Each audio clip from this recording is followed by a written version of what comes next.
lejohet Rusisë, Ukraina nuk po pyetet më. Pikërisht, dhe ndaj unë jam e mendimit që ajo marrëveshje e asociacionit e famshme që flitet është më mirë të zbatohet një herë e mirë.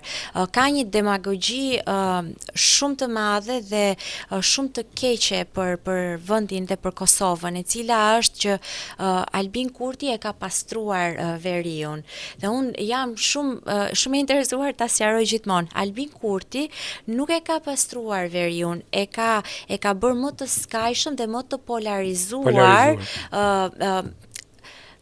Bashkëjetesën në atë rajon të veriut, ku një nga kriteret e vendosura në të gjitha marrëveshjet ndërkombëtare apo dhe kushtetutën është bashkëjetesa dhe multietniciteti, që do të thotë më mirë këtë listën serbe apo këtë etninë serbe ta integrojmë, ta bëjmë pjesë të tërës, sesa ta bëjmë të skajshme dhe ta polarizojmë, sepse konflikti mund të bjerë në gjumë për momentin, por mund të reaktivizohet siç ndodhi në Palestinë. Dhe unë mendoj që duhet të jetë e qartë një herë mirë për Kurtin që është më mirë të ulemi në tavolinë me Vučić një herë e mirë dhe të bëhet ajo që është për të bërë, për të ndaluar apo për të arritur atë që Kosova të jetë një subjekt i drejtës ndërkombëtare, të jetë një shtet.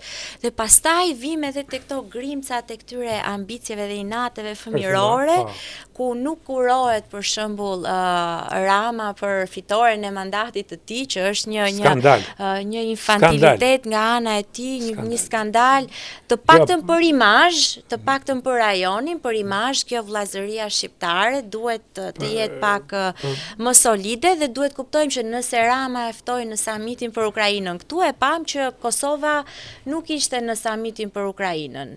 Mungoi pak ditë më parë. Kështu që duhet kuptohen edhe këto mesazhe që Kosova pa mbështetjen e një politikë kombëtare, duke bërë këto veprime tamam fëmijësh, edhe nëse njeriu pse është lider o burr shteti, sepse ka përcen mbi veten. Por unë me Kurtin nuk du të merrem më fare. Kurti për mua është një fshatar marksist, kaq, domethënë nuk du të merrem fare me të, ta zgjidhë Kosova, ashtu e duan. Mendoj se ajo që thatë ju është plotësisht e drejtë, duke kriju konflikt dhe duke kriju ndarje në ato zonat që duhet të jetojnë bashkë, nesër ato ndarje bëhen aq thella sa që ai të merr dhe territorin. Merr dhe territorin, bën një ndarje të rreth Kosovës, ti merr ato pjesë që do, pastaj merr Kosovën edhe çdo më, po të mori territoret që pretendojnë ato ku kanë pakicat serbe.